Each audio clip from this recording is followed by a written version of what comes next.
Kanada hükümeti Uyg'urlarni qo'llaydigan bir parlament a'zosiga tahdid solgan Xitoy diplomatini qo'llab chiqarganligini jakalagandan keyin Xitoy doiralari Kanadaning Shanxaydagi bosh konsulini qo'llab chiqarganligini bildirdi. Kanada parlamentida Uyg'ur irqi qirg'inchiligini e'tirof qildirish loyihasini o'ttirg'i qo'yuvchilardan biri bo'lgan parlament a'zosi Michael Chongga tahdid solgan Xitoy diplomat Chang Wei Kanadada turishi cheklangan kishi deb e'lon qilingan edi. Xitoy Tashqi ishlar ministrligi buni bahona qilib, Kanadaning Shanxayda turishliq bosh konsuli Jin Ferlinni turishi cheklangan kishi deb jakalaganligini va uni chegaradan qo'llab chiqarishni planlaganligini bildirdi.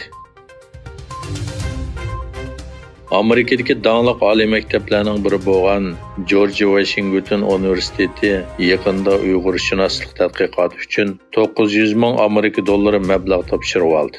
Mazkur universitet tarmog'idagi Eliot institutining tor betida berilgan uchurda aytilishicha, bu ular yaqinqi yillarda topshirib olgan eng zo'r so'mlik mablag' ayonisining biri ekan. George Washington Universiteti Amerika tavasidagi Uyg'urshunoslik tadqiqotining bayroqtar nuqtalaridan biri bo'lib, mazkur universitetning professori Sean Roberts yozgan Uyg'urlarga qarshi urush nomli asar 2021-yili eng munavvar asarlarning biri bo'lib baholangan. Yordamchi professor Erik Shilosning 19-asrdagi Uyg'ur jamiyatiga bag'ishlangan G'eyripla makoni nomli asarimi har sohaning qizg'in olqishiga muyassar bo'lgan edi. Chegarasiz muxbirlar tashkiloti e'lon qilgan 2023-yillik Yer shari axborot erkinligi ko'rsatkichi dokladida ko'rsatilishicha, Xitoydagi axborot erkinligi dunyo bo'yicha oxirdan sanaganda 2-o'ringa tizilgan. Bu yil Xitoydagi axborot erkinligining to'salg'iga uchrash masalasi Shimoliy Koreyadan eshib ketgan. Dunyodagi 180 davlat ichida bu yillik axborot erkinligi masalasi bo'yicha tuzilgan rad tartibdagi oxirgi 3 davlatning hammasi kommunist davlat bo'lib, Xitoy bilan Vyetnam bularning oxirgi tuzilgan.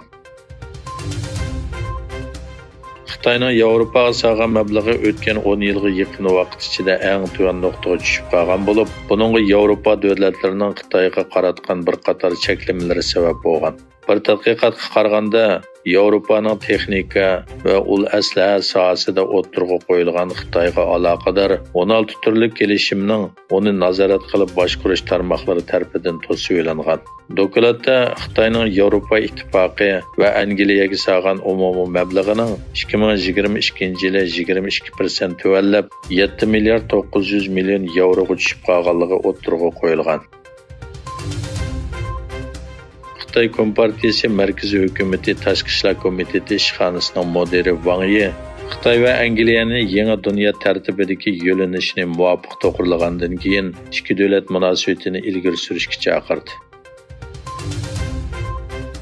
Pakistonning sobiq ministri Imron Xonning partiyaning amaldorlari uning poytaxt Islomoboddagi bir sudda sheriklik delosiga chetishlik deb qo'lga ilinganligini e'lon qildi.